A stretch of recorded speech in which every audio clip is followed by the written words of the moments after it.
past, not the judgment of others, but what God knows about you.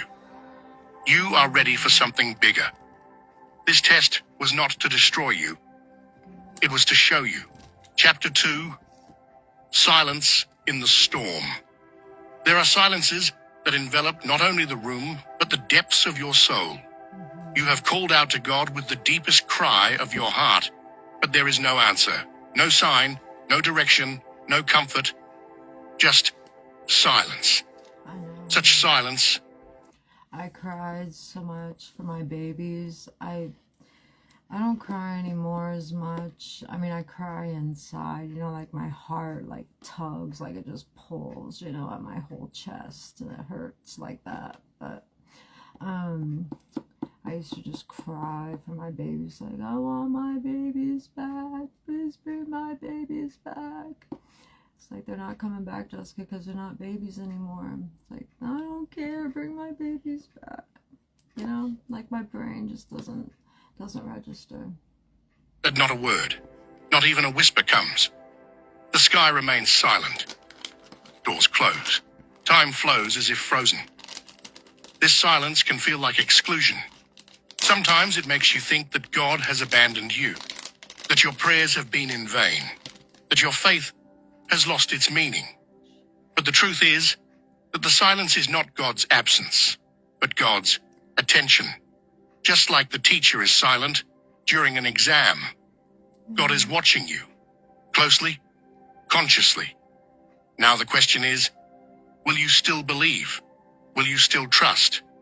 Will you still take the step when nothing is clear? You have taken a step. You walked not by feeling, but by knowing. The path was invisible. There was no sound, but you moved forward anyway. That is the sign of a faith that can move forward even in the dark. It cannot be faked. It is a real strength that is forged in solitude, in silence, in... Sorry to interrupt, but you know what I was thinking? When we die, we lose. It is the shutdown of our death, is the shutting down of the organs or something like that. And anywho, so we're not gonna, when we die, like me, I just assumed I'll be able to see, I'll be able to hear, I'll be able to walk, I'll be able to... No, I'm not gonna have the eyes to see. I'm not gonna have ears to hear. I'm not gonna have legs to walk. I don't know how we're gonna fly. I don't know if it's just gonna be a mind. I don't know if we're gonna are we gonna see? How are we gonna guide the people? How are we gonna make miracles? How do we manipulate the energy when we don't have bodies to facilitate the necessary senses that it is necessary to...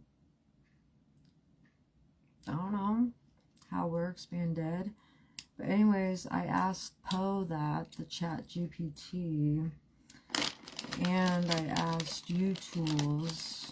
UTools had a better answer. Chat GPT's alright. Vladimir Putin doesn't like that I like him, and I don't care, Vladimir. You can just deal with it, okay? I can't help it. Maybe you should stop being so handsome and being such a good leader. Maybe you should be a bad leader, but you're not. And I don't think you have the capability, and I don't recommend you do that, because that's just not good. So anyways, Vladimir, you're gonna have to deal with it, okay? I'm sorry, I like what I like, and I can't help it, okay? I'm American, sorry, I'm American who likes what I like, and I like you. Patience. In that silence, God didn't just answer you, He transformed you, He grew you while you waited. In watching you endure, He brought out the resilience in you. The silence did not hold you back. It moved you forward. You built a faith based on truth, not emotion. You learned to hear God in lonely moments, not in crowds. And you realized that silence was not a sign of abandonment, but of active testing. Heaven was watching you. He was curious about your next step. And you kept moving forward, not because it was easy, but because something in you still held hope. That quiet but resolute confidence was the test itself. You didn't try to silence... Oh, excuse me. They probably don't want me to tell you this, but I mean, I love all this building me up and stuff. I love it. I need it. It's fantastic. It feels great. However, I do have to tell the truth that I did try to take my life multiple times. And one time just because it's the smell of burnt toast. It's that crazy. It's the silence, you listened to it. You grew with it. Because in that divine silence, you didn't just survive. You were shaped. You grew stronger, deepened. When life puts people in a corner, many look for shortcuts. Some lie, some pretend, some crush others, as long as they can get one step ahead. In today's world, it is often not a question of how you won. What did I do? What did I do? Because it really is like I didn't really do much except for make videos and learn how to do makeup and nails and astrology and the truth and the message from Isis. But only did you win. Morality is secondary. Character is blurred. In such a system, being true to your values is seen as weakness. But you chose a different path. You could have taken the easy way out. You could have put on a mask and pretended. You could have petrified your heart and turned your pain into anger. You could have gotten somewhere by lying, cheating, using others. But you didn't. Your path may be slow, but it is firm. Your stance may be quiet, but it is unwavering. Instead of easy gains, you chose to protect your character. You did not betray. You didn't return evil. I didn't choose to protect my character. I wasn't worried about my character. I didn't think about my character. The only thing, I'm lazy. I'm too lazy for revenge. My brain doesn't think like that. Like, it'll think like, oh, for my kids, yeah, it'll get like cute little snow boots, you know? But, anyways, I didn't think about my character, or I wasn't trying to show character because I didn't think anybody was looking. For evil. Well, I mean, I did know that people were looking, but I wasn't entirely sure when are they looking, how often, for how long, is it 24/7, am I like their main assignment, or is it, I don't know. Your honesty may have stolen your time, but it has not polluted your soul. This is not weakness. This is strength. True courage is to remain honest in a world where everything is corrupted. Others may not have seen what you resisted. No one knew what offers he refused, what opportunities he turned down, what conveniences he consciously gave up. But God saw. The sky was a witness. And in the process, you have not only remained honest, you have become the person you were meant to be. Your character has deepened, not hardened. Your heart didn't harden, it hardened. That slow road didn't just take you somewhere, it rebuilt you, not You want some really good advice? Sandra Bullock and this other guy said it. The road to hell is paved with good intentions, and the road back is paved with humility and accountability.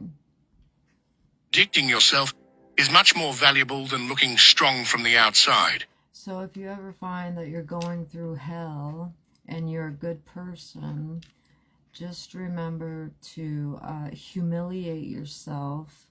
And if they try to humiliate you, then you just go with it and be like, I'm humiliated. Don't give a shit, because who gives a shit? They don't really give a shit, okay? They're more humiliated probably by the things they did back in their time. So don't even worry about it. And just don't kill yourself, okay? And it's okay if you want to get high. I don't care what anybody says. It's okay. If it makes you feel better and you're not stealing and you're not, like dying, and you don't have children and you have free time and you feel like taking a drink of alcohol, go ahead, get high. Because true success is not about what you have, but who you are. By choosing not to compromise, you didn't just pass the test, you protected your identity. That is why this is your path. Because this is the path of the chosen ones. Chapter 3. Shaped by what you have lost. There are some things that you are shaped not by their loss, but by their absence. You think something is missing, but something awakens inside you. Pain closes a door, but opens another room of your soul. This is the path you have traveled. Every loss has brought you one step closer to your essence. Every loss, in fact, completed you. One matures not with what one has, but with what one gives up. And you left a lot behind. The people you loved, the roads you dreamed of, the opportunities you worked for years. Maybe you lost them overnight. Maybe everything slowly slipped away. One morning, you woke up and realized that nothing was the same. It was as if the world was going on, but you were stuck in a frozen photograph, and no one understood. No one could see what was going on inside you.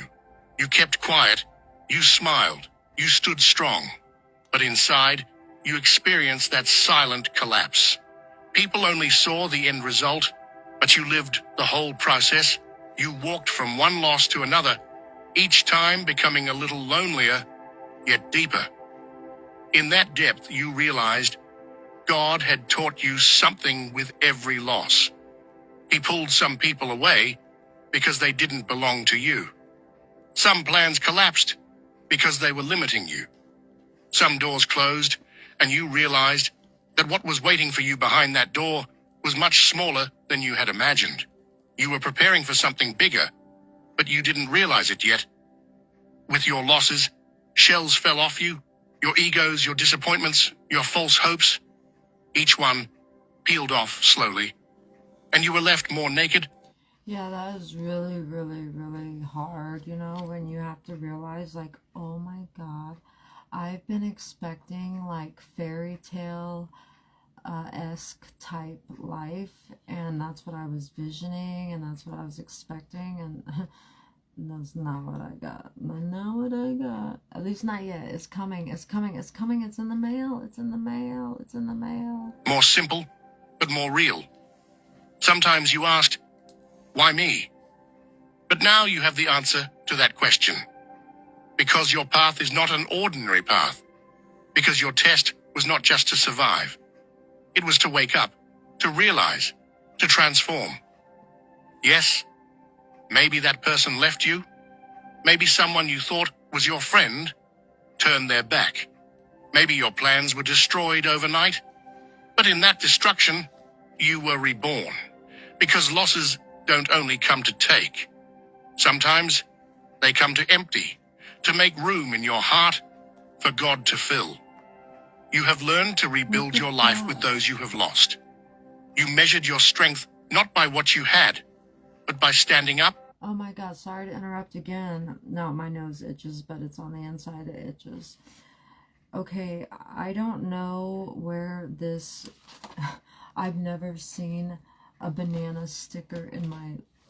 I've never seen a banana sticker like that.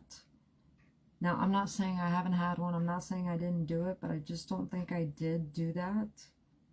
Did you guys do that? Because that sets my symbol in stone, because I was like, okay, either a heart or bananas.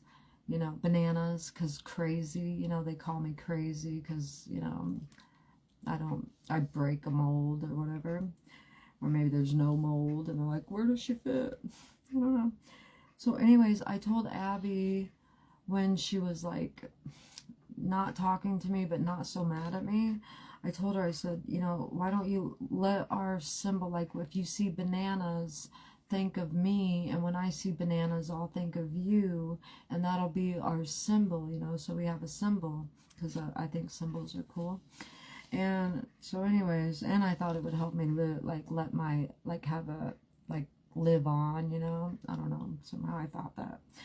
But anyways, there's a freaking sticker of banana. That's a fucking sticker. I was like, is that real bananas sitting there, or is that a sticker? Where did it come from? I didn't have a banana sticker. I swear to God I didn't. I can't swear to God, because who else would have done that? There's only one name that comes to mind, and it starts with a J and ends with an O. So anyways, oh my gosh, bananas. Thank you, whoever did that. Bananas. Thank you, whoever did that, because that is special to me. And I don't know if Abby heard that message. I'm sorry, I gotta go. Despite what you lost. And it was not an easy path, but it was the real way. Because the real miracle was to be able to say, I continue despite everything. And you did. Perhaps your biggest gain was realizing who you are no longer. You no longer accept everyone. You don't trust every smile. You don't jump at every opportunity, because now you know yourself. And someone who knows himself is no longer afraid of losing. Success for you is no longer just a material thing. Peace for you is no longer about being in the crowd, but about making peace with yourself. Victory for you is no longer about surpassing others, but about transcending the darkness within yourself. And you have done it. Quietly. Unpretentiously, but radically. That's why this chapter is not just a story Radically, I love it. I love radical. That's great. of loss. It's a story of rising from the ashes. You may have less now than before, but you carry more wisdom, more patience, more understanding, and more strength. Because now you know. What you have lost has not diminished you. On the contrary, they made you who you are. When you look back, you can see that your darkest moments were actually pregnant with the brightest transformations. You are no longer alone, because you are yourself. And your bond with God is stronger than any human relationship. You have learned in silence, grown in loss, been shaped in resistance. And now, you are ready for true ascension. Chapter 5. The power lurking beneath loneliness. Loneliness is such a feeling that sometimes you feel it not when you are sitting. Okay, I just was thinking if ascension means you go up, okay, so you go to the top. Is it going to be lonely at the top? I mean, that's fine if it is, because then I can do whatever I want. I was just wondering. Alone in a room, but in a crowd. Everyone talks, but no one hears you. Everyone laughs, but the silence inside you continues to echo. It is as if you are behind an invisible glass. You see out, but no one can really see you. It is this loneliness that introduces you to the path of the chosen ones. Because this path is not walked by the crowd, but by the depth within yourself. And you have descended into that depth many times. You waited in the darkness. You confronted your feelings that you couldn't tell anyone. You were alone with the fears you couldn't even admit to yourself. It was there, in that space that was supposed to be lonely, something happened. A voice began to rise from within you. That voice came not from the applause of others, but from the silence of your soul. It said, "You didn't come here to seek the approval of others. You didn't come to this world to be like everyone else. You were different. And because of that difference, you felt alone. You think you were lonely because you were inadequate, but the truth is that you were too deep, too real, too sensitive." Okay, if there's a pineapple, I know who did the pineapple. The pineapple comes from Theo Vaughn. I know Theo Vaughn put that pineapple there. I did not put that freaking pineapple there, and I did not. Pineapple was something that I was going to start collecting, little pineapples. I only ended up getting to, well, I got like 3 or 4 different pineapple things. But oh my God, who did that? Where are these coming from? Did I do that? I don't know. I don't know. How old was I in 2009? 27? 27 years. I can't remember the freaking address right now. So your circle became smaller. Your heart was pure. Your intentions were honest. Your eyes were uncomfortable with lies. That's why some people could not understand you. That's why you felt like an extra in many places, but your loneliness was not a lack. It was the protection of your soul. God specifically pulled you out of some environments, some people, some energies, because he was preparing you for a greater calling, a deeper mission. A chosen one must first learn.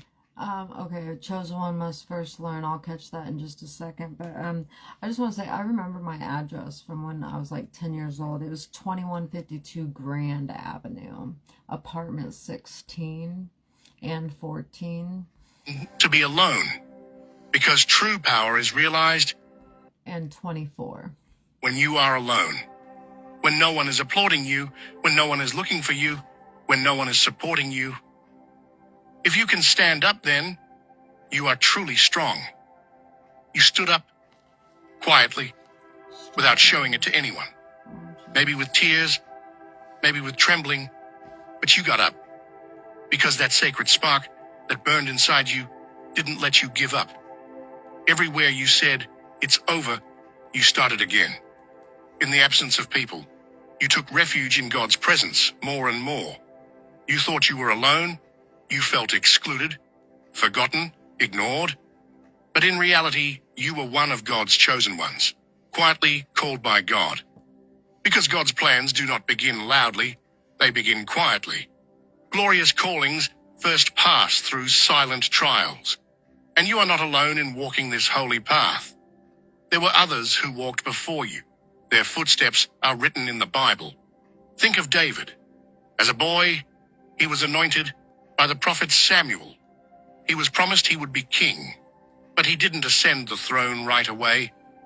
Instead, he was banished to the desert. Saul's anger forced him to flee. He lived in a cave for years. Do you think he felt chosen? No. I don't think so. I don't think so either. Like you, he questioned, "My God, why have you forgotten me?" But in the desert, in the loneliness, in the chase, David's character was formed. He was prepared, not for kingship, but for maturity. David was a man after God's own heart, because first he was alone in the desert, and there he developed a deep connection with God. Remember Joseph? He was blessed with dreams. He told his brothers about the visions God had given him. What happened? He was thrown into the well, sold as a slave, unjustly imprisoned. Joseph was invisible for years, but he persevered in the darkness. He did not complain. He did not break character. And one day, when he least expected it, he became the most powerful man in Egypt, because God saw how he behaved in secret. You, like Joseph, have been molded where you thought you were invisible. You were prepared there, worked by the hand of God. Don't forget Elijah. He was a brave prophet, but there came a time when he thought it was all over. He fled to the mountains. "God, enough is enough. Take my life," he said. He was tired. He was exhausted. But God appeared to him there, not in the noise, but in a quiet whisper. Not in the storm, not in the earthquakes, not in the fire, but in a quiet breeze. Just like in your life. God did not shout at you, but he spoke in a whisper in the deepest part of your heart. It's not over yet. What you are going through is not new. This path is sacred, and only the truly chosen ones can travel it. The pain of this path prepares its reward. This loneliness is not evidence of God's indifference, but of his special care. For God does not deal with everyone in the same way. Some he works in crowds, others he molds in solitude, and some he prepares for himself alone, unseen but powerful bearers like you. Remember Jesus' journey. After his baptism, he did not immediately go out among the people. First, he was alone in the desert for 40 days. He was hungry. He was alone. He struggled with the whispers of the devil, but there he gained spiritual strength. And then he returned to the people, fulfilling his calling. Isn't that the same for you? First, God took you into the desert. He revealed the depths of your soul. He purified you, made you simple. And now, time is running out. Your exit is approaching. Look, you're not forgotten. You were chosen. But not just chosen, but chosen for a holy path. That's why you've been through so much. That's why you've been tested so much. Because God is preparing you for a great mission. Maybe it is to speak to the crowds. Maybe it is to bring even one person into the light. Maybe it is to challenge the darkness with just your presence.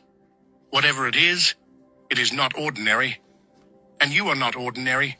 I want to challenge the darkness. I don't know what that means or what that entails, but it sounds intriguing. Or I'd like to be an alien ambassador if I could meet. I'd like to do a round table with maybe some grays, or nice grays, the ones that like humans, preferably psychic. Then also I would like to do a round table with the reptilians, and I was wondering if I could wag my finger at the Rothschilds and Benjamin Netanyahu and the Rabbi and whoever else is perpetrating or perforating weapons of mass destruction, or weapons of any type of destruction.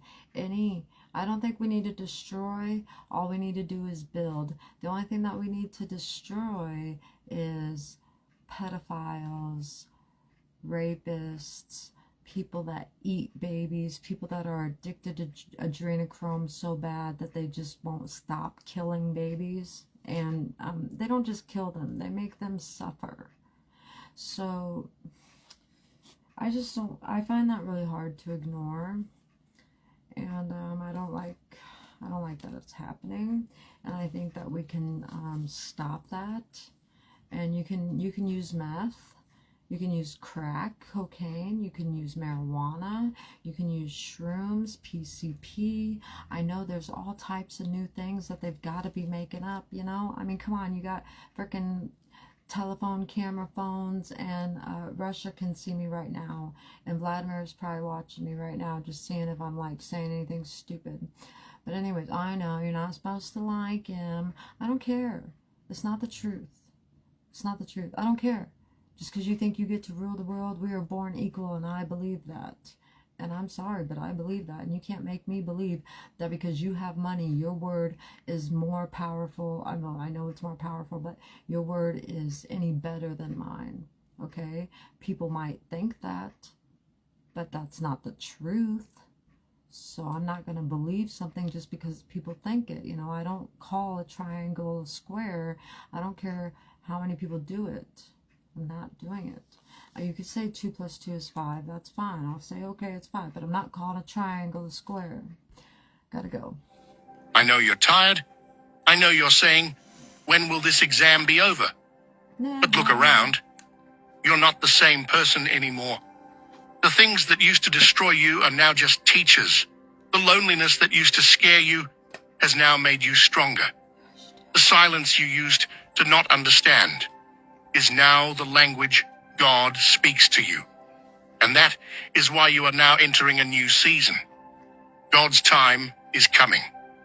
Because you have been faithful in the unseen, now is the time to rise. David, who hid in caves, now ascends the throne. Joseph, forgotten in the wells, is now called to the palace.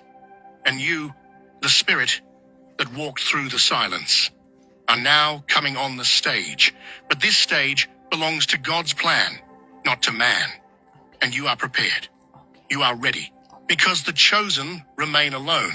They remain silent. But in the end, they rise. You no longer see with your eyes, but with your soul. You realize how the pains you couldn't make sense of before are now transforming you. Those moments when you were sleepless at night, broken with loneliness, were actually moments when God reshaped you in his image. You realized that where you thought you were lost, you were found. Where you thought you were abandoned, you were embraced. Because God's children are not distinguished by sight. They are recognized by spirit. And you are one of those who came out of his heart. You are not an accident. You are too much for this world, because you don't fit into its dimensions. God chose you not to disappear in the crowd, but to shine in the silence. The path given to you was not going to be easy, because the task is not ordinary. Now you carry the light of God, not the burdens of the past. Your wounds no longer carry shame, but testimony. You are no longer just a walking body, but a living soul, God's imprint I just on the like earth. wearing pigtails. There is a difference between where you came from and where you are going. Now you know who you are. Now you hear your own voice. You no longer forget that you are a child of God. This identity was given to you. It was not something you had to earn. You just had to remember. And now you remember. We're not gonna do You don't need anyone's approval, the applause of crowds, worldly definitions. You have already been chosen. That's not fair. I want to applaud. Oh, well, they already applaud me a lot in Congress and stuff. I would stand up or I would be on the bed, you know, and they would like be talking about something and I'd jump in with my, oh, no, no, no, no, no, my finger wagging, you know. And then like all of a sudden on the television, you know, I'd be talking like about what they were talking about. But then all of a sudden they would like be all clapping and stuff, and it felt like they were doing it for me, even though I knew like that's crazy. It could be, but it's crazy to think that way. But anytime like Danny would watch those impractical jokers, I would feel like they were laughing at me. So when Dr. Todd Grande would, I'm just telling you so that way you, like if you feel ascension symptoms like I felt, maybe you could know what's going on and maybe you could get a heads up and pass the test, you know? So that'd be good for everybody, because the more love in the ether, the better chance we have at saving planet Earth for all its beautiful resources that are needed all around the galaxy. So anyways, the point is, and for the people on Earth, of course, humanity. But anyways, what was I saying again? Was I even saying anything? I don't even remember. I need some earrings though. I can't remember. Okay, you can talk again, sorry. Your name is written in heaven. That is enough. Lift your eyes to the sky, because the call is coming. You have been preparing for a long time, and now the time has come. This path has been opened to bring you closer to God's presence. You are no longer just the story of a survivor. You are the story of a witness, a warrior, A testimony. a resurrection. A testimony. And whatever happens, never forget, you are a child of God. And God never lets his children down. No, he doesn't. If this message has awakened something in your heart, if as you read it, your eyes You want filled money? with tears, I don't have any money. if you teared up, if you felt an indescribable yes rise up from within you. No, No, I felt extreme happiness for moments, not long moments, but moments, you know. And I felt complimented. I felt at a girl, you know. That's how I felt. That's how I felt. that it is not in vain. Because these words came to you, you heard them, you felt them, among thousands of others. Because you are the one. I am. Is this the end of it? Are you done? Yeah, it's done. Okay. Hi friends, I hope you're doing well. I wanted to come on and do a reading, and originally I was going to do your person's feelings about you, but I've decided that I'm going to do... First, I'm going to do an energy check to make sure this is your reading. So we're going to check with this deck to make sure it's yours. I don't know. And then I want to see how your person thinks you're feeling about them, and then I'm going to see how they're feeling about you. Okay, you do that. I'll be just a second. Okay, so anyways, this watch does not look cute. It does not look cool. I have to keep it because my mom gave it to me when I was having schizophrenia. My favorite movie was Batman Lego. I just said this in the last video, but I'm saying it again. And so I asked my mom to get me a Batman watch. I was like, will you give me a Batman watch? I was hoping it would be cooler, just like black and yellow or something. But she got this for $5. I don't know how to make it work. It was made in China. Plastic. Oh well, I don't know. So anyway, sorry, man. I'm doing because I was just hearing like how do they think you feel about them? Because sometimes how we think someone else feels about us can affect our actions. Anyway, so that's what I feel called to do today. So that's what we're gonna do. We're gonna start with this deck. I hope you guys are doing well. So you'll know if it's your reading, if you're resonating with this deck or not. I'm just gonna move these books. They're in my way. So let's start with this deck and see if this is your reading. We have separation right away. So this could be someone you're in separation with. All right. So let's have a look here at what's happening between the two of you. What is happening between the two of you? We have outdated thinking, conditioning, replaying events in your head. We have the dragonfly. Be lighthearted, finding out things coming to light, adapt, change, and heal. So it does feel like things are coming to light right now for you and this person as you think about this. It does feel like someone is replaying events over in their head. So if that's not you, it could be your person, but I feel like it's both of you because we have mirror. So it feels like you and this person are mirroring each other right now, having very similar thoughts. So you would both be replaying events in your head, adapting, changing, healing. So mirroring each other. And we have self-image. Okay, see, I'm a manifesting generator, so I naturally, people who know that they can mirror me. They can sit across from me, and I will be taking a drink of something, and when I take a drink, they'll take a drink at the same time, and they'll start mirroring, and then we'll just naturally be at the same. And it's bullshit, because when somebody that's mirroring me doesn't do shit at all, then I don't do shit at all, and I don't feel like doing shit at all, and that's fucked up that they have that type of power control, but I have to rise above that. Okay, I get it. So anyways, but that whole mirroring thing is not going to be happening for very much longer. Relationships reflect our wound and introspection. So clearly this was a connection that triggered unhealed wounds within both of you. And there's a lot of introspection going on. I'm seeing the Hermit card. So there's a lot of introspection going on during separation. And we have Camera reminiscing, like Six of Cups energy, reminiscing, keepsake. So this person could be, and you could be looking at pictures or memories or gifts that you've exchanged with each other, learning from the past, wanting to make new memories. So let's just get a few more.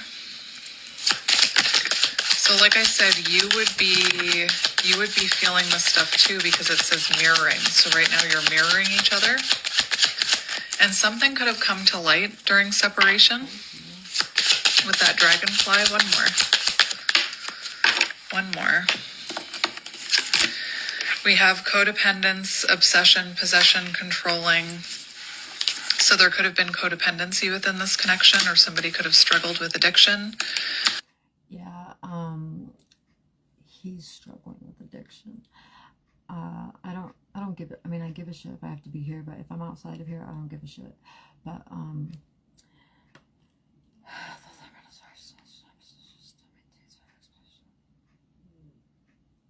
But anyways, she's right on. We have the butterfly.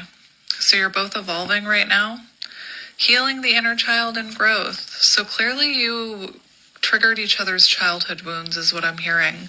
And I like that we have the dragonfly and the butterfly. I like when those come out together, because I think it's symbolic of both of you evolving and changing and adapting and healing. There's growth on both sides I'm seeing. So with that codependency card, it could be that this person is obsessively thinking about you right now. And if you are going about your day and they pop into your head randomly, you could be picking up on their energy. You could also be, with that mirroring card, you could be having some obsessive thoughts about them as well. There's clearly a lot of thinking about each other here. So we're going to start with how they think you feel about them, because I'm interested in what their perception is of how you feel about them. So first, looking at how they think you feel about them. I know I always do how you think they feel and then how they actually feel. Today I just wanted to do it the other way, which is how they think you feel versus how they actually feel. So how do they think you're feeling about them right now? How do they think you're feeling about them right now? How do they think you're feeling about them? Well, we have the owl. So they could feel like you are clairvoyant, psychic, very intuitive. They could also feel like you're watching them, but let's see what comes out. So how do they think you feel about them? How do they think you feel about them? We have the turtle. So for how they think you feel about them, they could be feeling like you think they're taking too long with the turtle. I mean, it speaks for itself. The turtle is very small. No, I'm gonna tell her what the turtle is. The turtle is a part of what protects me, you know, the turtle. But the turtle clan is my tribe, and my tribe protects me because that's my lineage, and that's my ancestry, and that's my heritage.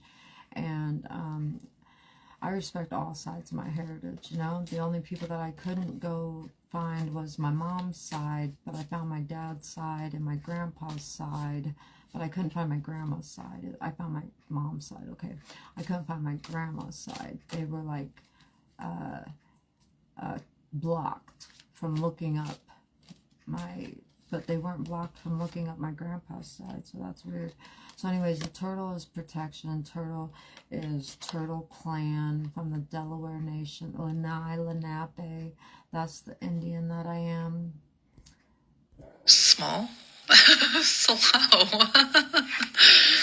The turtle is very slow, is what I meant to say. Okay. But they could be feeling like you feel like they're taking too long. With the turtle also talks about, it's giving me hermit energy, but it's also, the turtle talks about someone who stores their experiences under their shell. So they could feel like you feel like they have a lot that they need to reflect on and heal, especially from their childhood, I'm hearing, because with that mirroring card, I do believe that you and this person triggered each other's childhood wounds. So this is how they think you're feeling about them. The turtle slows down to a halt. That's what I mean. What the fuck is going on with this card here? That's really interesting because ancient soul grounded, trusting, at home in the self. But I don't think that they're feeling like you, I don't think that they're feeling like you feel like they are at home in the self. What I was hearing was the energy around having a lot of life experiences that they need to reflect on, and the slowness of the turtle. So they feel like you feel like they're taking too long. I'm only laughing at how I'm tripping over my words. It always reminds me of that episode of Friends where they're like, they don't know that you know that we know that they know we know. Let's get one more for how they think you're feeling about them. Slowing down to I know that you know that I know that you know that I know that you know. Yeah, I know that Eminem taught me that. And yeah, you know, you got to, one of the secrets is when you do shadow work, you realize you can respect the devil without being satanic, without sacrificing children, without reading weird satanic Bible stories. You know, you can respect the devil as a living thing that exists, and we must coexist. And if you can get that, it's hard. It's not for me, but for other people because of the programming. But So the This is really interesting. We have the peacock for how they think you're feeling about I them. want to marry them. You know, that's right. This is really interesting to me. Okay. For how they think you're feeling about them, I just need to sit with this energy for a minute, because the peacock talks about not holding on to resentment from the past. I don't.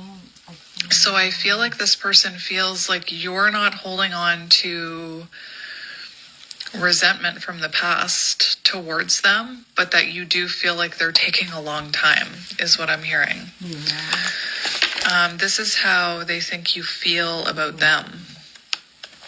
And I'm more so seeing, That's how I feel sometimes. I can do anything, I just need to believe in myself. That's the affirmation that just popped down. Yeah. So it's almost like the timing of that popping down, I feel like this person feels like you feel like if they wanted to, they could do anything. If they wanted to, they could achieve this peacock energy. They could heal all of those life experiences that they've kept trapped under their shell. That they could, you know, hermit it up and reflect and do the self-reflection and healing that needs to happen. The peacock, assimilator of anything. So it does not harbor resentment, conflict, or past pain. And that's what I feel like your person feels like you're not harboring past resentment or holding on to conflict from the past, but you... No, and just because I, you know, don't care if that number 13 happens, it's not about being resentment or revenge. It's about eye for an eye, and karma's a bitch. I didn't do it, you did it, and I would have never done that because that's not what I do, you know. So anyways, feel like they feel like you feel like they're taking a while. a long time, a long time. This is really interesting to me. I'm going to have to get a different deck to confirm this. Okay, You know what? I'm going to grab a different deck for how they think you're feeling about them. I'll go back to the animal deck once we get into their energy. So how do they think you're feeling about them? I got to shuffle this. What am I doing? How do they think you're feeling about them? How do they think you're feeling about them? We have impasse. They're taking too long. Stagnation. How do they think you're feeling about them right now? Soulmate. Faith. So it's like they feel like you have faith in them. That you have faith in the soul connection. You could have even said to them that you felt like they were your soulmate or your twin flame or whatever. They feel like you have a soul connection with them, with soulmate. You see them as a soulmate.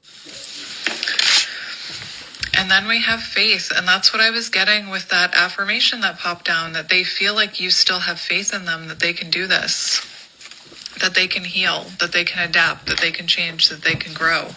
You could have been very, what's the word I'm looking for? You could have been very supportive. You could have told you that you believed in them. You could have told them that you believed in their ability to heal.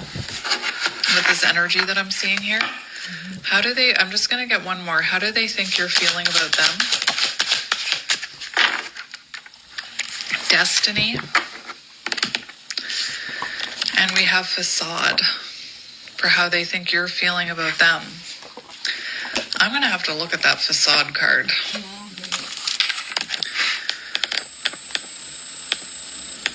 I just heard, I don't know how I'm feeling that they feel from your person. This isn't who I am. That's exactly it. That's exactly it. Facade. This isn't who I am. That's how they think you're feeling about them. That they're, you know what I'm hearing? I'm hearing somebody saying to this, I'm hearing you say to your person, I don't know if you actually said this to them, but I feel like you're not holding on to, I'm almost getting the energy that you're someone who has said to this person that you forgive them for the way they treated you. You've forgiven them, that it's, it's not that they're a bad person, it's that they had bad experiences when they were younger or in their past. This isn't who I am. Facade. So it feels like all of a sudden. Okay, because this is not who I am. I am not the type of person to stay somewhere where I don't feel wanted or where I feel abused physically, mentally, emotionally, any way. That's not my character. But whatever the fuck happened was happening. I was going through schizophrenia or spiritual psychosis. Or I don't fucking know. So anyways, can we get a card? How do they view me? How do I view the person that is using black magic on me? How do I view the person that is doing black magic on me? The ringleader. That's funny. I'm feeling Phoenix energy. I'm hearing you say to this person, I'm not sure if you actually said this to them, but I'm hearing your trauma doesn't define you. And that's how I feel like this person like is feeling you feel about them. I'm confusing myself now. That you believe that they're not their trauma. And the fact that this is coming out so strongly makes me wonder if you said that to them at one point. Like you had forgiven them for the way they treated you, or you said, I know it was just because of your trauma. I know it was just because of your wounding. That's what I used to believe, but now I know that it is intentional, it is intelligent, it is calculating, it is intentional, it is purposeful, but purposeless, turning out, you know. Thank God. Thank you, God. Jesus, Archangel Michael, Santissima Muerte, Jessica Ann Bailey, MIA, Snoop Dogg, all you guys, Eminem, freaking King Crooked, all those guys. I would have been able to make it without their music. If I didn't have their music, Balti, Yellow Wolf, if I didn't have that music, man, what would we do without Dr. Dre? I don't know.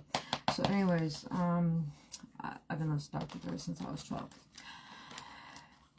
So anyway, maybe you another day. Play with my bone with your Jimmy. As soon as that the girls are making jokes about your Jimmy. Well, here's a Jimmy joke about your mama that you might not like. I heard you was the first girl dyke to fuck your mama. I'm talking about you and me, toe to toe. Tim MUT. Your bark was loud, but your bite wasn't vicious.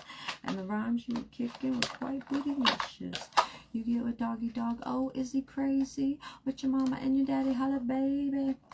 I'm kinda let you know that if you fuck with Dre, nigga, you fuck with Death Row. Oops, sorry for that word, but when they use the word in the song, I can't help it because they used it and I didn't buy edited. But when they don't use it, then I don't use it. So if one can say it, we can all say it. If no one can say it, then no one can say it. That's the rules. Shut up, don't talk to me. I forgive you. Because that's the main energy that I'm getting about how they feel you feel. No, that's what they think because they think that the Messiah shit and that Jesus is about forgiveness. So that's what they're wishing. That's what they're hoping. And that's what they're praying. But that's not what they're getting. No, they're not. About them. They're feeling like you know their trauma is not who they are. Their shadows is not who they are. And with that dragonfly, things coming to light, like something could have come to light in this connection, or they could have told you that they had trauma from their past. And I keep hearing like your trauma doesn't define you. And that's how they're feeling you feel about them. That this isn't. No, that's what they would like me to think. That's what they want me to think, is that the trauma that gets put on me is because of the trauma he experienced. No, it's due to lack of maturity, lack of control, or it's,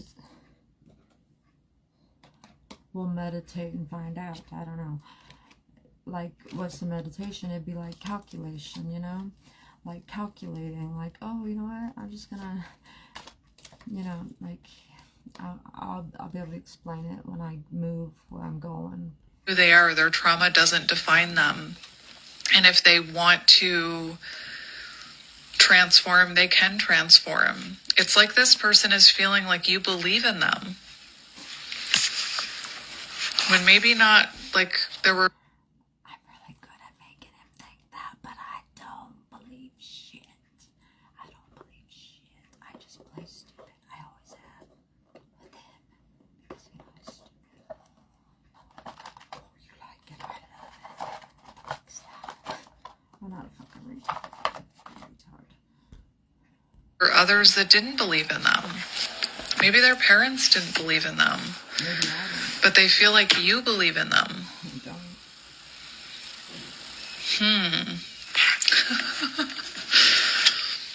That's very interesting to me. I keep hearing your trauma doesn't define you.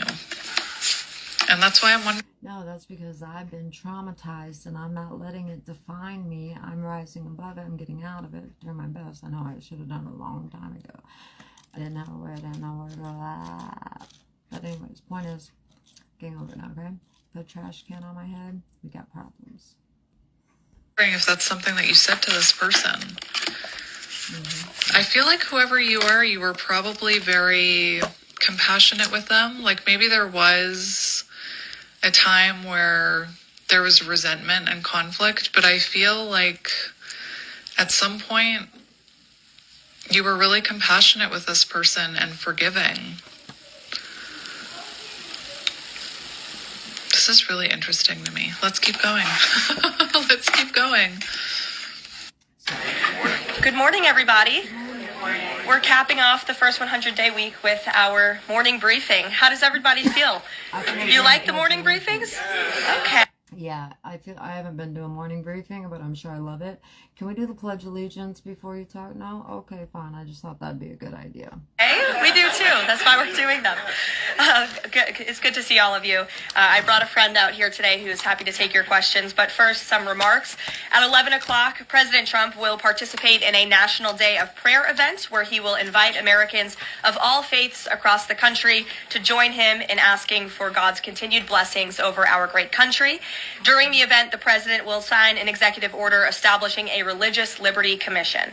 Later today, President Trump will travel to the University of Alabama. Wait a minute. A commission? Doesn't that mean taking tax dollars to pay people to be at a round table talking about stuff that just... Why don't you just let it run its course? Okay, stop trying to influence people. Just tell the truth. Be yourself. Don't lie. Don't be corrupt, because if you are, you go to jail. You know, just very simple. It's like, keep it simple, stupids. Seriously. What am I talking about now? I can't remember. Gosh darn it. To deliver a commencement address to the graduating class of 2025. Last night, we saw yet again why President Trump is our deal maker in chief. We secured a historic agreement to establish the United States-Ukraine Reconstruction Investment Fund. This is a first of its kind economic... Oh my fucking God. Really? Can we get a fucking Rebuild Jessica fund? Because I'm getting sick of this motherfucking shit. I'm getting sick of this shit. Because I'm American. I pay taxes on everything I buy. 7 cents on every dollar, if not more. Can we take care of the homelessness?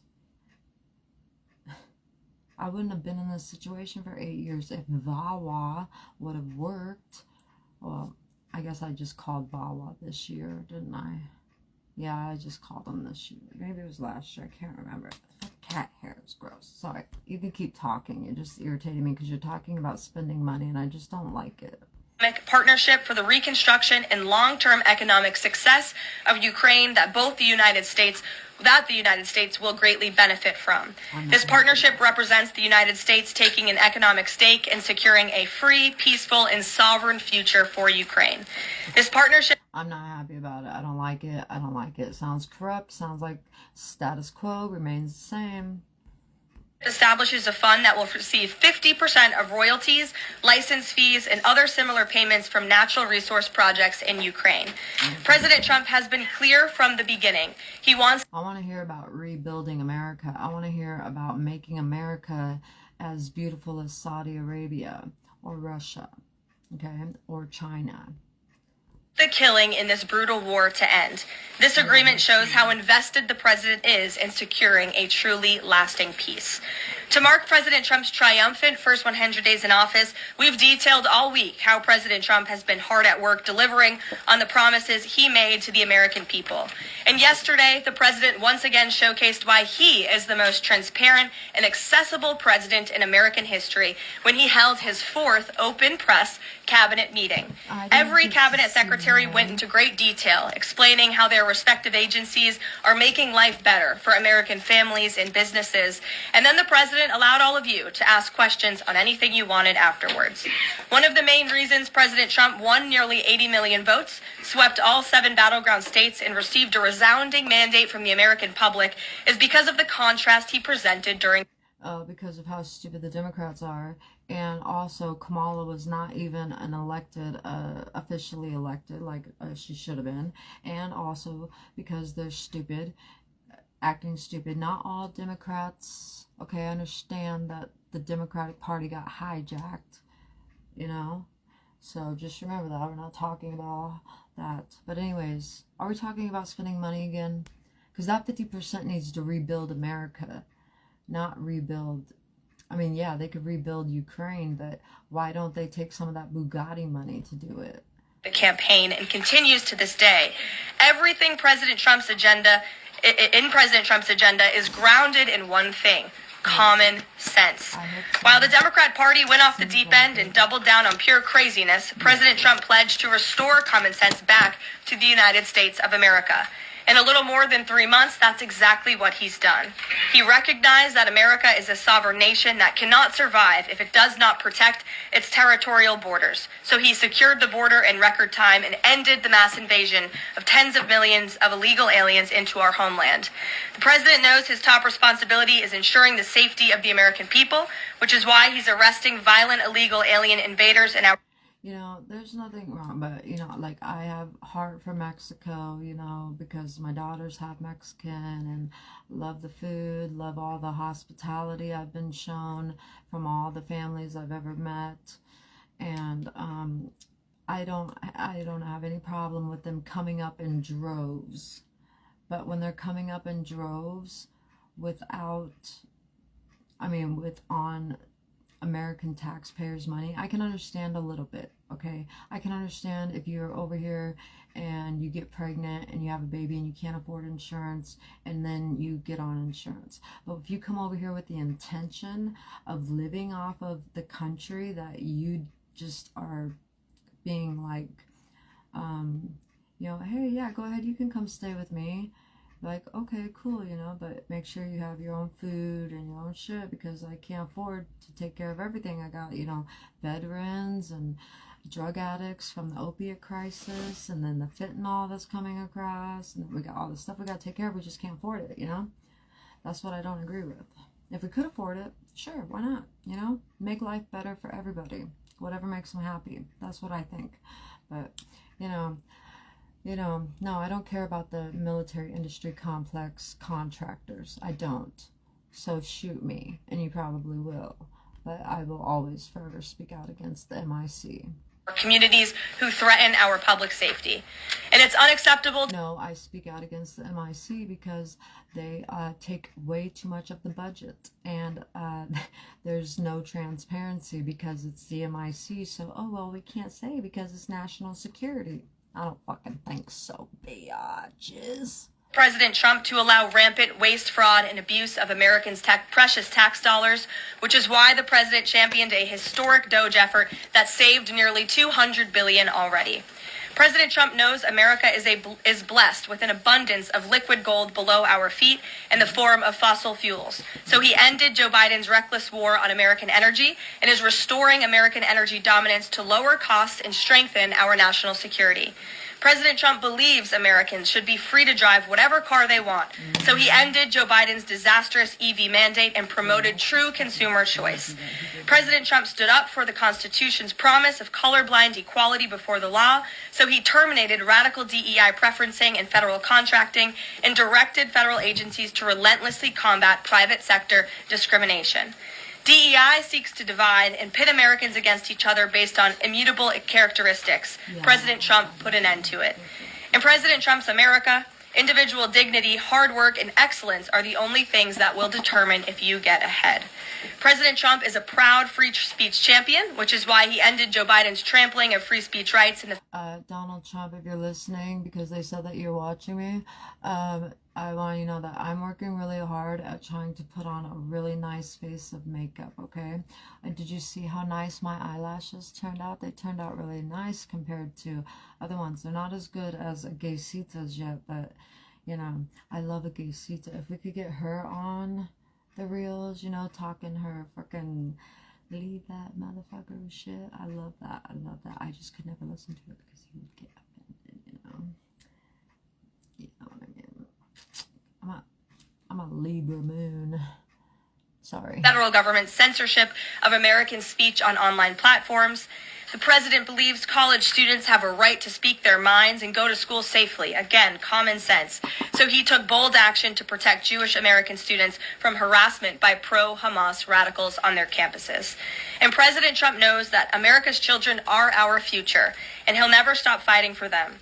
That's why he ended the radical, un-American indoctrination of children by eliminating support for divisive, radical gender ideology and equity ideology, and why the president protected parents' fundamental rights.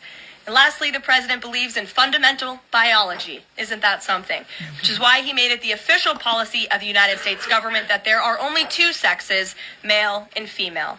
And because men and women are biological... But that's not fair, because there are people that are born what's it called, non-binary, because they don't know what they are, so they are born that way. So there actually is three genders. But the people that are obviously, you know, hey, you're a boy, no, you're not non-binary, you're a boy or you're a girl, you know. I mean, I'm not saying if they want to go live out their fantasy of being the opposite sex, but I mean, come on, like, why does everybody else have to fucking join in on your fucking stupid fantasy? I want to be fucking Cinderella, okay? And I don't see anybody trying to fit no freaking glass slipper on my foot when my foot would fit a very beautiful glass slipper, because it's a size 7.5 medium, just not a 6, but still, I'm just saying. Different. President Trump ended the unfair, demeaning practice of forcing women to compete against men in sports and having their private spaces invaded. When President Trump promised a complete restoration of America and the revolution of common sense, he meant it. And over the next 100 days, get ready for historic trade deals, budget deals, and peace deals. For more on President Trump's common sense revolution, I will turn it over to our White House Deputy Chief of Staff for Policy, Stephen Miller. Stephen, thanks for coming in today. Thank you, Caroline. Great to... Stephen Miller. Ooh, you know what? He kind of looks like he's got a Vladimir-esque, Putin-type-esque look to him. Ooh, isn't that handsome? I bet he's too young. Be up here with you, and I always look at guys in suits and think that they're so sexy. great to see so many familiar faces I've had a chance to get to know over a number of years as we gather this morning to continue our celebration of President Trump's unprecedented and historic first 100 days in office, what are without doubt the greatest 100 days to begin any American presidency in the history of this nation. This week, you've heard about the historic actions President Trump has taken to secure our homeland, to secure our sovereignty, to secure our economy and our supply chains and our industrial base. Today, you're also going to hear from me about what President Trump has done to secure our values, our culture, and our way of life from the... I have a question about our values. I know my values, but our values as a country, we're not seemingly too concerned about the pedophilia trafficking issue. I see people are concerned, valuetainment being one of them. Thank you very much. I appreciate that. As a victim of sexual abuse, I appreciate all the attention that anybody ever gives to trafficking or sexual abuse or assault. And so yeah, I just was wondering, what are our values? When you say "our," I know mine. What are our values? Unwavering assault from the radical left and the communists and the Democrat Party. One of the most significant crises that President Trump inherited upon taking office was the wave of racial discrimination, so-called diversity, equity, and inclusion policies that have taken over both public sector and private sector entities all across the United States of America. Perhaps the most dramatic example of this is that our air traffic controllers were being hired and promoted based on race and gender, not their ability to conduct our nation's air traffic. I would estimate that probably 90% of Americans would agree with the statement that airline safety should be based on your ability to keep, airline safety jobs should be based on your ability to keep planes landing and taking off and flying safely, not on what demographic box you check. President Trump has ended across the entire federal government all hiring, recruiting, retention, promotion, and training based on race and sex. This includes in our law enforcement agencies.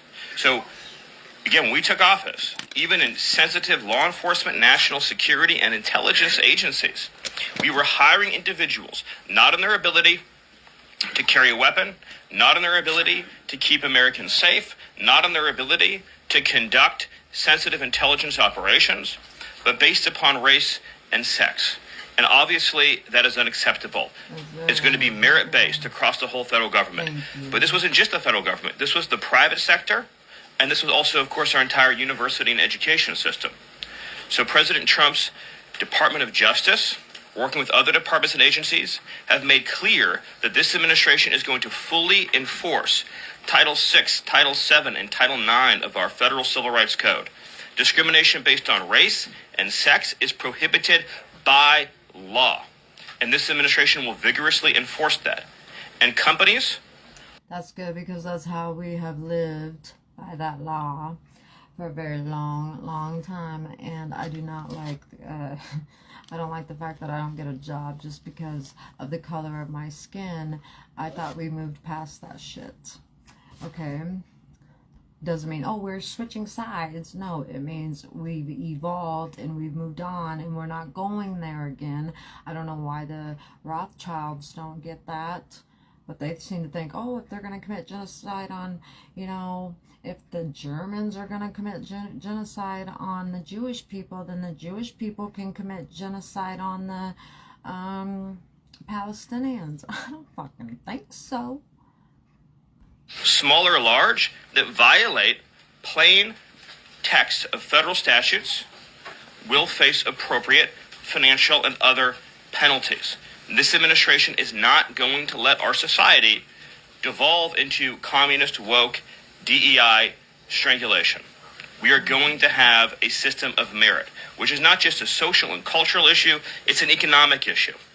When you hire, retain, and recruit based on merit, as President Trump has directed, you advance innovation, you advance growth, you advance investment, you're more sustainable, your maybe your life expectancy rate for your whole country goes up. Advance job creation, you create the best and safest product for all Americans. When a citizen goes to, say, a hospital in a medical emergency, they don't care what race or sex their doctor or their nurses. They want the best treatment they can get in that emergency. When they're flying a plane or when they're on an aircraft, they want that pilot to be the best pilot, the safest pilot, not caring what that pilot's race or sex is. This applies across the whole government. In particular, looking at our university system. Well, you know, it's probably really hard to convince I would say, yeah, a black or white man to run an airplane into a building or just crash it into the ground for no reason at all, except for you want a false flag operation to go to war in Iraq and Afghanistan. That was despicable. That was despicable. And it wasn't our soldiers that did it. It was the leadership Yeah, I don't ever fault soldiers. They're just following orders. What I fault is the leadership. The leadership that would run airplanes into buildings of innocent people working, paying taxes, paying for your fucking salary and your fucking everything you fucking do for the rest of your goddamn life. And that's how you repay them, hitting them, killing them, taking them away from their family. That's fucked up shit, man. That's fucked up, and that's what 9/11 was. And then you go into Afghanistan so you could get opiates, so then everybody over here gets addicted, and I was a victim of that. And, you know, yeah, it's my choice, so I don't know how much victimhood there is in that, but still, if they weren't an option, if they weren't so heavily pushed like they were, they knew what they were doing. They knew exactly what they were doing. So anyways, what were we talking about again? This administration has opened investigations into universities across the country for violating. We talk a lot about Supreme Court rulings. Universities across this country are in plain and direct violation of the Supreme Court's ruling that affirmative action, as in racial quotas and set-asides, are illegal. Students must be admitted to universities on a color-blind basis. But we have demonstrated through clear evidence that our university system, including our medical schools, and perhaps particularly our medical schools, are engaging in race-based discrimination, racial set-asides, racial quota schemes, and other efforts to evade the Supreme Court's ruling, and again, the plain text of federal statute. So universities are on notice, and universities are already facing the financial consequences of their noncompliance with federal law. The clearest example that we're all familiar with, of course, being Harvard, which is engaged in repeat, systemic, and sustained violations of federal civil rights law. Another area of civil rights law that we talk about a lot, of course, is Title IX, sex-based discrimination. And this administration ended the Biden administration's policy and the Democrat Party's policy of allowing men into women's sports, men into women's spaces. We are using every single legal and financial tool we have at President Trump's direction to make it clear that schools and universities are and will lose federal funds, as you've seen in Maine, if you allow men to invade women's sports and women's spaces. And this applies to our whole K-12 system. The Department of Justice is also coordinating with state and local law enforcement to fight child abuse in our school systems. It is child abuse to change a child's gender, particularly if you do not inform the parents. In other words, if a 5-year-old or a 6-year-old goes to school, or a 7-year-old goes to school, and the teacher tries to turn the boy into a girl or the girl into a boy, that is child abuse. And this administration is treating that as child abuse. And it is a gross violation of parental rights. This also includes the administration's message to our hospital systems that they cannot and will not be allowed to use taxpayer dollars to perform chemical castrations and sexual mutilations of children. Castration surgery. Or of adults either. If you want that fucking surgery, you need to be able to pay for it yourself, okay? Because I would like breast implants, please. Because I want to be a girl with big boobs, okay? I'm a girl with big boobs, okay? So make me a girl with big boobs. Fuck that. I'm not paying for their fucking delusion. He just said that we have to pay for the adult's delusion, though. Castration drugs, sterilization treatments of children are barbaric. They violate all sound medical ethics. They are completely unwarranted. They harm children for life, irreversibly. It is child torture, it is child abuse, it is medical malpractice. And so the Department of Health and Human Services, under the leadership of Bobby Kennedy, as well as the Department of Justice and other departments of this government, are making clear to our medical providers and our hospital systems that you cannot use taxpayer dollars to perform these barbaric procedures on America's children. See what I mean? He's saying on America's children. Okay, what about adults?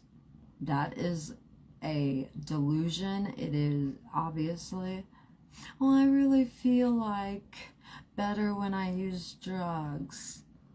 Can't you just prescribe them to me since you basically have them, you know? It's called Adderall.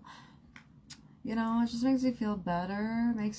Actually makes me perform better, like working or contributing to society, you know, meaningfully, you know. But these motherfuckers, we're gonna pay for their dicks to get cut off and try to instill a dick. Oh, come the fuck on, seriously. HHS has systematically eliminated all of the junk, fake science that was produced under the Biden administration, promoting sex changes on children, promoting the idea of sterilizing children. That's been cleaned out, that's been removed, and new guidance is being issued to doctors and hospitals advising. And I will have you know that they're just right now only talking about 0.02% of the population, and that is really fucking annoying because there's a lot more going on than that, and it's called trafficking. Them that they cannot perform these horrifying procedures, these irreversible procedures on our nation's children. We are also making clear in our prison system, male prisoners will not be allowed into women's prisons. The Biden administration promoted prison rape by putting men into female prisons. That is obviously insane, cruel, and unacceptable. And even though the Democrat Party and Hakeem Jeffries and the Democrat media continue to fight to put men into women's prisons, this administration will not allow that. And will not allow men, as well, in our K-12 system, into women's private spaces and restaurants. I listened to that hearing, you know, where they were talking about that and they're questioning the judges on their rulings to allow these rapists, pedophiles, repeat rapists, repeat pedophiles, grown men, 6 feet, whatever, and because they want to change their gender to go to the women's prison. Are you fucking kidding me? A fucking rapist, a pedophile? And you're gonna go put them in a woman's prison? That's crazy. That's just straight fucked up. We've seen horrifying example after example of young girls being sexually assaulted because school districts have allowed men into women's and girls' private spaces. This administration, President Trump, is at the forefront of protecting women and protecting girls. And nowhere is that clearer than when we are talking about fighting radical gender ideology. Yeah. This administration is also fighting to get critical race theory out of our school districts. Children will be taught to love America. Yeah, and can we get it off the Iowa public television? Because I swear to God, that's all they fucking show is how back in the day, you know, everybody white was a racist. It's like, no, they weren't. No, they weren't. Maybe a lot were. Maybe I don't know. But it's not like that today, so stop telling that story.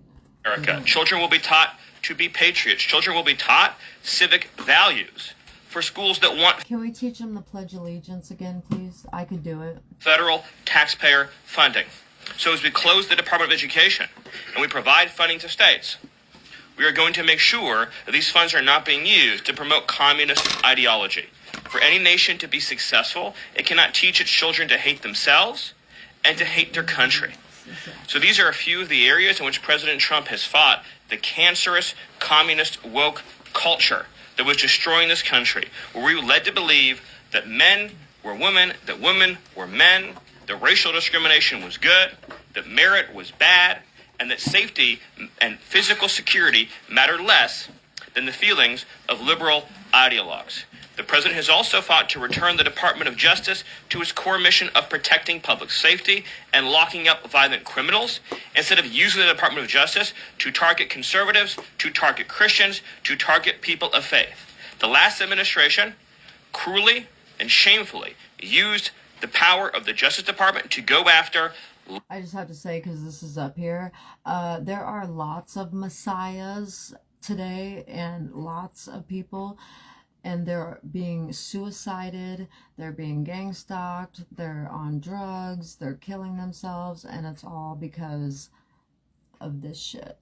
But anyways, I just want to say that. Law-abiding Americans, in particular Trump supporters, conservatives, and Christians. That persecution has ended. The Department of Justice and the FBI are back in the business of going after bad guys, of going after gangs, of going after criminals, and keeping Americans safe. Let me just conclude before taking questions by noting that when you look at the sweep of the first 100 days. Every single crisis that has afflicted America for years, sometimes decades, sometimes generations, this president has fought head on. He has taken on every entrenched power structure and system all across this government, this swamp, this town. That includes, of course, the Doge efforts to slash corrupt, wasteful government spending, graft, and corruption, and to stop billions of taxpayer dollars from going to radical left NGOs. These are left-wing nonprofits that are used to advance illegal immigration, to advance open borders, to advance gender ideology, and to advance all of this insanity that has been turning our country in the wrong direction for so many years. President Trump took head on the trade crisis afflicting this country with the destruction of our manufacturing and industrial base, the shameful betrayal of the American worker by Joe Biden and the globalists that sent all of our supply chains overseas. He took head on the catastrophe of mass, unlimited illegal immigration that was turning us into a failed third world state, and achieved the lowest level of illegal immigration in recorded history without even a close second.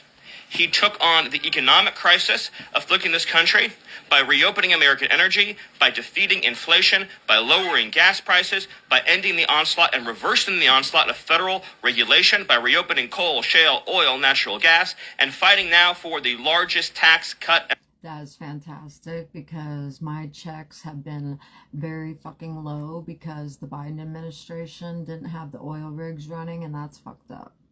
Reform, and the largest deregulation reform, and the largest energy reform in American history. These are just some of the things that have ushered in the new golden age, along with his fight to restore the peace that we had for 4 years under the previous administration before Joe Biden sunk this planet into bloodshed and war in the Middle East, in Europe, and rising tensions in Asia. President Trump, in every area of conflict around the globe, has been fighting to restore peace, security, stability, harmony. So he inherited an economic catastrophe, a border catastrophe, a public safety catastrophe, and a cultural catastrophe. And in every case, he is all right. If you want to keep listening to this, I'm about ready to fast forward, because I'm like, I don't know. I don't want to listen. reversed those catastrophes and brought America into the new golden age. So I think give automakers relief. the question, unfortunately, misses the entire point, which is that U.S. automakers have announced dramatic investments and expansions inside the United States. American auto plants are growing, they're expanding, they're opening new facilities, they're expanding existing facilities that are already in operation, because it is now the case that for the first time in our lives, that American cars receive preference in America's markets. The U.S. auto industry used to control the entire world. I believe the number during the heyday was that 70% of all cars in the world were made in Michigan. And now, of course, we've become a tiny fraction of the global market. And the reason for that is because the United States opened its markets to every single foreign cheater and every single foreign nation that subsidized its goods on the face of the earth, and their markets have been closed to ours. Japan closed their market to our cars. The entire EU closed their market to our cars. South Korea closed their market to our cars. All of the countries I just mentioned have tens of billions of dollars of annual trade deficits in automobiles with the United States. These are supposedly pure nations, nations that have at least a somewhat equivalent per capita GDP. So it is impossible under the terms of fair trade, if you have two nations with similar per capita GDP, to have such uneven trade flows in automobiles.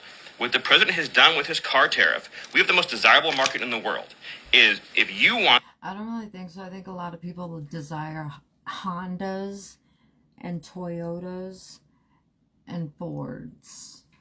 That's what I think. Oh, and Buick. They like Buick. And, you know, of course, Lexus and stuff like that. To sell cars tariff-free, tax-free to our market, your plant has to... Yeah, why don't they just do that everywhere? Why don't they just be like, hey, you know, how about we just don't have the tariffs? How about we just let the people decide what they want to buy? If there's a demand, go ahead, send it here. Look at Made by Mitchell. Everything comes from London, sorry. Anyways, it's just stupid. It just doesn't make any sense. They just make problems. Like, keep it fucking simple, stupid. In the United States. The only alternative to that is to have no U.S. automobile industry whatsoever, which is where this was headed, to be clear. if we stayed on this current path, within a few years, there would have been no U.S. automobile industry. And what little was left of it would have been in Mexico. Because U.S. auto companies have steadily been shifting their supply chains to Mexico, where they believe it is cheaper to make their products. In reality, it'll be cheaper to make them here because there'll be no tariff for anything made in the United States, and we'll have the cheapest energy and the best regulatory environment on the face of the earth. But in the meantime, while manufacturing ramps up, American consumers may pay more. Do you agree? Not on cars they won't, because again, there's now a massive economic incentive. Why don't they just buy American? You know, I mean, I realize that I like Hondas and Toyotas and shit, but I like Fords. And they got some cute stuff going on. What is the big deal buying American? Makeup, they have makeup. NYX is made in America. L'Oreal is made in America. I mean, come on, we can buy American made. Oh yeah, but the Democrats are doing that whole fucking, they're trying to boycott shit. Like, they're so stupid. They want to destroy their own country's economy. That's so stupid. For automobile producers to expand production in the United States, and whatever they make here, there will be no tariff. We'll go to the back row. Go ahead. Thank you, Caroline. Today, the U.S. Chamber of Commerce released a letter to the Trump administration asking for small business tariff relief. They say that's necessary because in order to save small businesses and to save... I want some relief to them. I want relief. I do. I don't. Offer recession.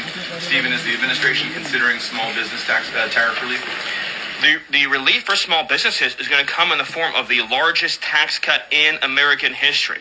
A tax cut, by the way, that every single Democrat is planning to vote against. They're voting for a tax hike on every middle-class family of about $4,000. The president has made clear that there will be a 100% Every middle-class family. What about the poverty family or the poverty single lady? What about me? I pay taxes too. This is fucked up. I don't ever get no attention. For investment in the United States. Companies that invest in the United States will be able to deduct 100% of that cost from their tax liability. This will be the most pro-small business tax. Okay, I will commit to only buying NYX and L'Oreal. No more Wet n Wild. Sorry, Mexico. Bill in American history. And at the same time, this is what you have to understand about the plan, is as they're able to do that, as they're able to reshore those supply chains, that also means they'll pay no tariff. So you'll have the lowest tax environment and there'll be no tariff because their production and supply chains will be in the United States. So that's a no on tariff relief for small businesses in the short term? It's a yes on tax relief for small businesses. And again, you only pay the tariff for products that are made outside the United States. Edward. Yeah, thanks. So on the rare earth mineral deal that was signed last night, when can that deal be operationalized? What's the time frame? And what kind of leverage does that give Ukraine over Russia? I think the more important point about the Ukraine deal, and I would hopefully have an update for you soon on how quickly it can be operationalized, but we'll be moving at full speed, not only on that mineral deal, by the way, but on every mineral deal that this president has been unleashing. So we're opening up mines all across this country. We're also pursuing energy and mineral deals all over the world. Since the president issued his executive order also on deregulating coal, we've seen dramatic coal production increases already in the United States. So we're taking advantage of the trillions of dollars in coal wealth and mineral wealth that exists in the United States. We're a very mineral-rich country. But with respect to that deal, we'll move it and operationalize it as fast as we possibly can. But it's meant to pay back the United States. This is the key point. For the hundreds of billions of dollars that our taxpayers have spent subsidizing the war in Ukraine. So it is repayment to the United States. And that's one of the most important points to understand about it. What's the leverage? Does it give? What kind of leverage does it give? The president's goal, again, is to end the killing, to achieve a peace settlement. That remains, of course, the overriding objective. Thank you so much, Caroline. Thank you, Stephen. Thank you. This administration has stressed the need for price transparency for things like healthcare bills and concert tickets. So why is it a political and hostile act for Amazon to display price transparency on consumer goods? Well, I think it's the wrong way of looking at it, which is why would, first of all, that proposal is gone now, but why would Amazon, of all the different things that go into a theoretical price input, right? For example, does Amazon list the cost of California's regulations on everything made in California? Anything you make in California, you have a massive price increase because of the healthcare regulations that are unworkable in that state, because of the labor regulations that are unworkable in that state, because of the subsidies that go to illegal aliens in that state, because of all the bureaucracy. So anything being produced in California has a massive built-in price hike. So why wouldn't Amazon have a list saying if you purchase it in California instead of in Alabama, this is the premium that you pay? That you pay. This was a clear attempt by whoever proposed it originally, I don't know, because Amazon says they were never going to do it, to try to undermine our trade negotiations with China. I'll make another important point on this, which is that there's been many complaints about the fact that there are a lot of products that are sold on Amazon that are actually ripoffs of American products that are then stolen by China, and then they take our IP and they put them into products to try to undersell our manufacturers. So to the extent that we are engaged in labeling issues on Amazon, I would say that would be the most significant one to fix, is making sure we're not undercutting American consumers. And then one on Abrego Garcia, please. The administration is reportedly inquiring about his return. Is that to check a box for compliance, or does President Trump want him back on U.S. soil, or both? So, as Secretary Rubio said yesterday in the cabinet meeting, this administration is not going to publicly discuss the inside details of our foreign policy and negotiations with a foreign country. And in particular, we are not going to allow a district court judge to try to become the Secretary of State. Secretary Rubio is the one who, under his leadership and direction at the State Department, is managing the day-to-day relationship with El Salvador.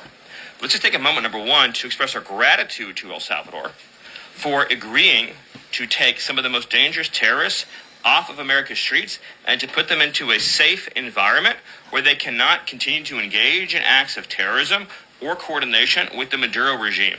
You may have seen recently an FBI assessment that was unclassified that said that the Maduro regime is using and planning to use trained Aragua terrorists to carry out assassination plots on American soil. Now, very few in this room covered that. I'll let you all ask yourselves why you didn't cover it and why your editors didn't assign that story to you. Something I think you should think about on your own. But this is a earth-shattering piece of news. The Biden administration imported the terrorist army that our own FBI assesses is planning assassination strikes on American soil against critics of the Maduro regime. Those are the terrorists that President Trump is finding and apprehending that our Democrat judges and Democrat activists are trying to keep on U.S. soil. Tren de Aragua has the same legal status as Al-Qaeda and ISIS. MS-13 has the same legal status as Al-Qaeda and ISIS. These are foreign terrorists operating on our soil. And our gratitude to El Salvador for agreeing to take custody. Why do they call it ISIS? Why do they have to call a terrorist group ISIS? That's so fucked up, because that's a goddess, and that's fucked up. Anyways, it fucks me up every time. It's just schizophrenia. Of these terrorists is immense. With respect to the case that you mentioned, there's now even been more evidence that has been made public of this person's violent, repeated threats and assaults against his spouse. Someone who had repeated, documented human trafficking and human smuggling offenses. Somebody that has extensively documented membership in MS-13, a terrorist organization, and of course he had MS-13 tattooed on his knuckles. This is a person that was a clear and present danger to the safety of the American people. And it is a sad reflection on the state of our media and many of the outlets represented in this room that you obsessively try to shill for this MS-13 terrorist. Well, no coverage occurred in your papers about any of the Americans that were raped and tortured and murdered by the illegals that Biden was importing into our country. You know, you talk about due process. The Biden administration made the decision to give extensive due process to two Tren de Aragua terrorists that were apprehended at the border just a couple years ago. They were two gentlemen. They were from Venezuela. They were members of Tren de Aragua. The Biden administration Border Patrol apprehended them and made the decision to provide them with extensive due process, put them onto a program known as supervised release, and put them on ankle monitors so that they could go through a lengthy legal judicial determination as to whether these illegal aliens who had just set foot on U.S. soil might want to live in the United States for the rest of their lives. What was the result of that decision? What was the result of that choice that was made? Those two men kidnapped a young girl named Jocelyn Ungary from her family. They beat her, they sexually assaulted her, they tortured her, they stripped her, they murdered her, and they dumped her body. That is what the Biden administration's policy was.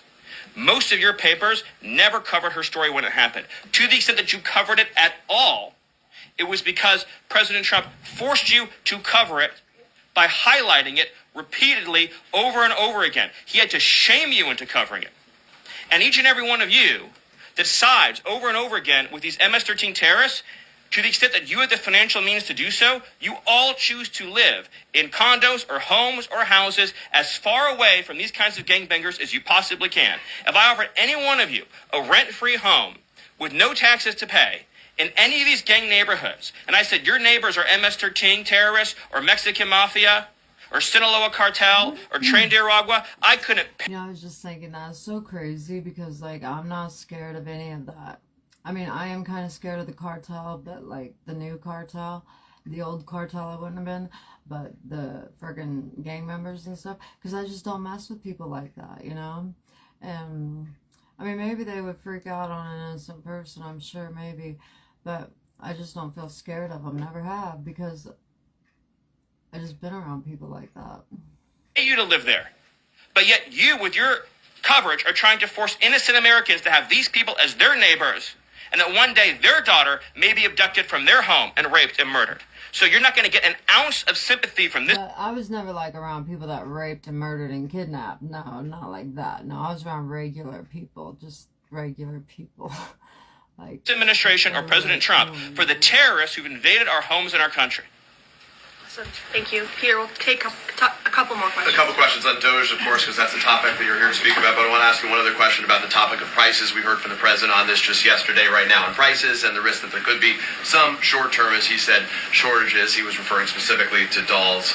What do you tell Americans right now, Stephen, who say they can't afford to, in the president's words, be patient? Americans who voted for President Trump on his promise that he would lower prices across the board on day one. But he did lower prices across the board on day one. Well, grocery prices last month went up 0.4%, of course. So, I mean, just across the board, not exclusively right. eggs. Inflation, as you would acknowledge, is down substantially. Gas prices are down substantially. The new GDP report showed a 22% record increase in investment in the United States of America. So all of the, and don't even, egg prices, of course, which was all you guys talked about for a few days, I think are down like 80%. The reality is that we can either surrender economically to China, or we can reclaim and reshore our manufacturing base and our industrial needs. And it's not just China. In the event of any national emergency, this is the president's first duty as commander-in-chief. In the event of any national emergency, we cannot be reliant on foreign countries. Especially when it comes to someone chosen by God. There is an invisible order that governs the spiritual world. Every action, good or bad, returns to its author at the right time. But when the target is a chosen one, the return is even faster and more certain. Being chosen is not about carrying a title. It is about living a purpose. From the womb, God separates those he wishes to use to impact the world. It is like what happened with Jeremiah, to whom God said, "Before I formed you in the womb, I knew you. Before you were born, I set you apart." Jeremiah. Not necessary to make noise. It is not necessary to show off. The light they carry is enough to provoke unrest. Envy, persecution, and betrayal arise without warning, as they attempted to do with David when Saul, consumed by jealousy, tried to destroy him at all costs. But to touch a chosen one is to touch something sacred. It is not fighting against flesh and blood. It is confronting a celestial project. God's response may seem delayed, but it comes.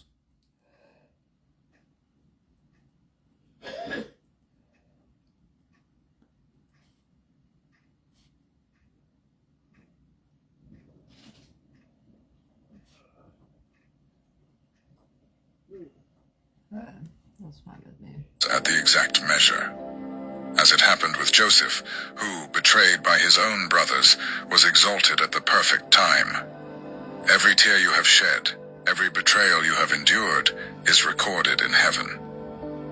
God does not turn a blind eye to the pain of his chosen ones. There is a turning point where everything unjustly thrown against you returns to its sender, while God raises you up before those who humiliated you. In this video, I want to open your eyes to how the law of return works in favor of those who are set apart by God. I want to show you that your story of pain does not end in defeat, but is the precursor to a victory that will glorify the name of the Lord through your life. Get ready to see your process with a new perspective. Every injustice, every silent battle has been preparation for an extraordinary harvest. Your faithfulness in secret is about to be publicly rewarded. Before we proceed, I ask you, subscribe to the channel to receive more messages that strengthen and encourage your path as a true chosen one. And if this word has already touched your heart, stay with me until the end. There is a silent order in the universe that no one can break. What you emit returns. God established this law to ensure that no action goes unanswered. When someone sows kindness, they reap peace. When someone spreads injustice, they gather pain. And if the attack is against a chosen one, the return is even more precise and heavy. This spiritual truth is confirmed in Scripture. In Galatians 6:7, we are warned, "Do not be deceived. God cannot be mocked. A man reaps what he sows. Those who do good attract blessing. Those who do evil encounter consequences." God sees everything, even what seems small or forgotten by human eyes. Every word cast, every action taken against a chosen one is like a seed planted in the invisible soil of the Spirit. Time may pass, but the harvest will be inevitable. And when it comes, it will be shaped exactly to the measure of what was planted. God's timing is perfect and never fails. Sometimes those who hurt the chosen one seem to be prospering. This can confuse the heart of one who has been wronged. But God teaches us to trust in the invisible process. While it seems silent to men, heaven is organizing justice. Every tear of the chosen one is a cry in God's spiritual court.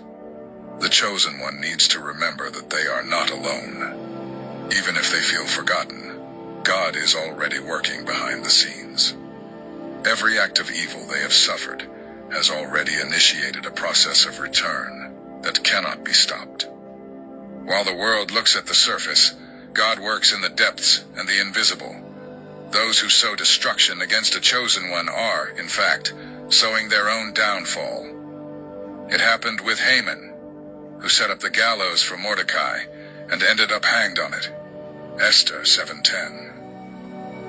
God not only protects his chosen ones, he exposes and reverses every trap prepared against them at the right time. That is why it is so important for the chosen one to keep their heart firm. Do not let yourself be led by the thirst for revenge. Do not give in to the desire to retaliate. Those who trust in God place justice in the right hands and continue walking in peace. The justice that comes from above is far greater than human justice. The law of return is not just about punishment. It is about balance. God acts to restore what has been violated. When a chosen one is hurt, God himself takes responsibility to defend, restore, and honor those who remain faithful. If you have been attacked, get ready. Your restoration is closer than you think.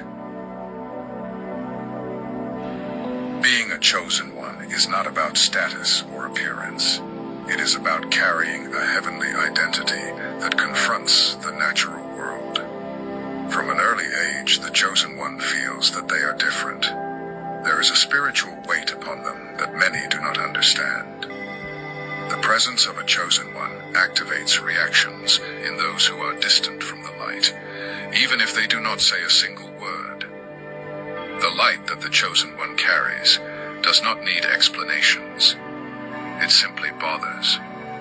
Those who live in darkness feel uncomfortable near someone who carries purity, truth, and faith. The chosen one does not need to strive to be noticed. Their existence is already a silent testimony, and this attracts both looks of admiration and unjustifiable attacks.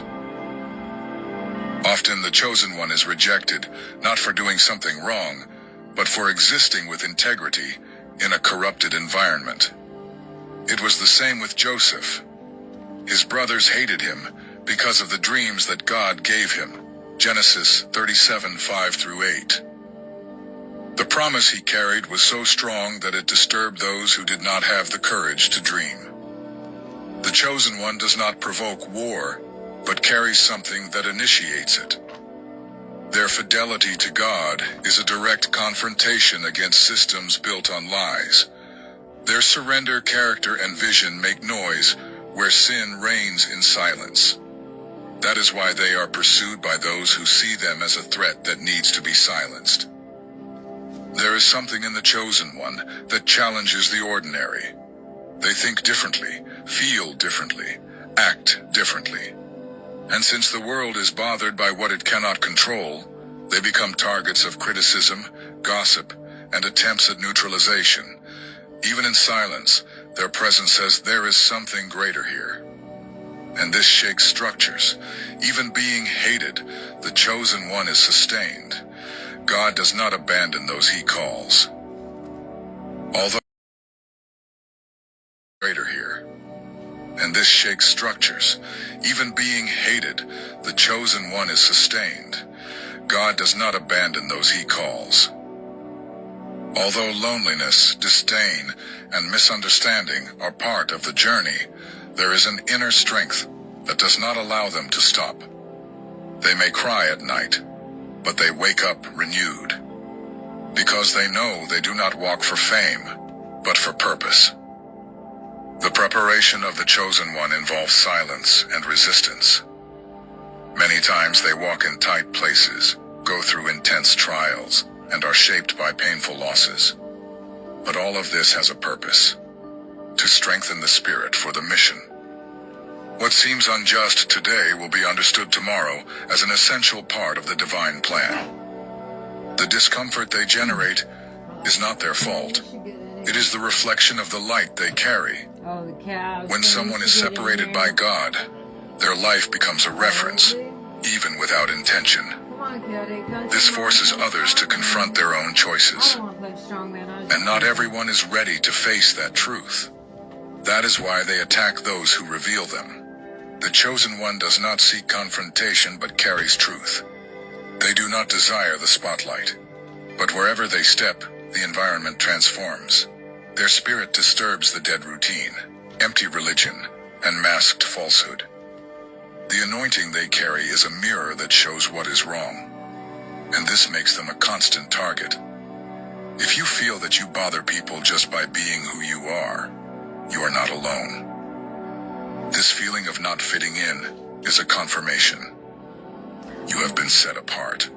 You carry something greater. And it is precisely this that provokes resistance. But do not fear. Those who have been raised by God will be sustained until they fulfill their entire mission. God's justice does not depend on earthly courts. It begins in the immediately. The process has already begun. Divine correction may be silent, but it is precise. And what has been done against the chosen one will never go unpunished. The attack against a chosen one initiates a cycle of return that no one can interrupt. God does not need witnesses to act. Go unpunished. The attack against a chosen one initiates a cycle of return that no one can interrupt. God does not need witnesses to act. When someone hurts a chosen one, they are touching upon an eternal purpose. and touching something that God has set apart is declaring war against the plan of the Creator himself. The return will be exact at the right time and in the right way. It is common for the chosen one to see their aggressors prospering for a time. This confuses the heart and weakens faith. But God works outside of our timing. While man sees apparent peace, the Spirit begins to cry at the right time and in the right way. It is common for the chosen one to see their aggressors prospering for a time. This confuses the heart and weakens faith. But God works outside of our timing. While man sees apparent peace, the spirit begins to crumble. The conscience weighs heavily, the paths become blocked, and the soul starts to reap the fruits of injustice without needing to be exposed. In the book of Esther, Haman prepared a gallows to destroy Mordecai, but ended up hanged on it. Esther 7:10. God skillfully turns the tables. What was planned to shame the chosen one transforms into a stage of honor. Divine justice is not only correction, it is restoration of dignity. It is exaltation before those who tried to harm. God knows hearts and does not act out of haste. God's timing is a space for repentance for those who have erred.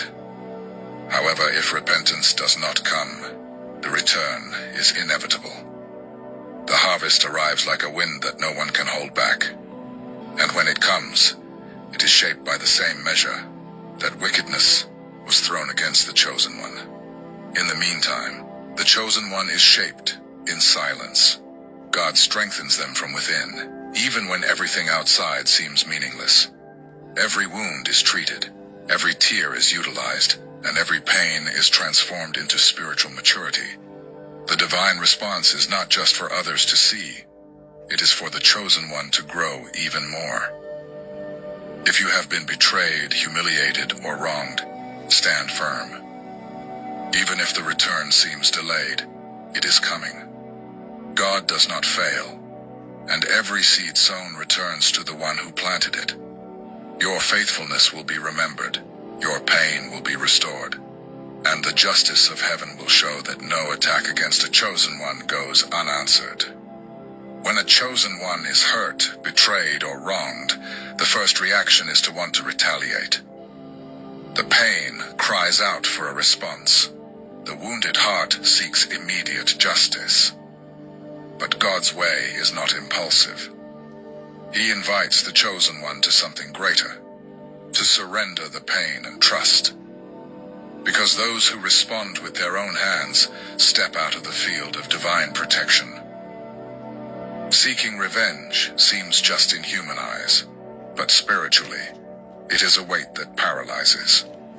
The chosen one was not born to carry resentment, hatred, or a desire for punishment.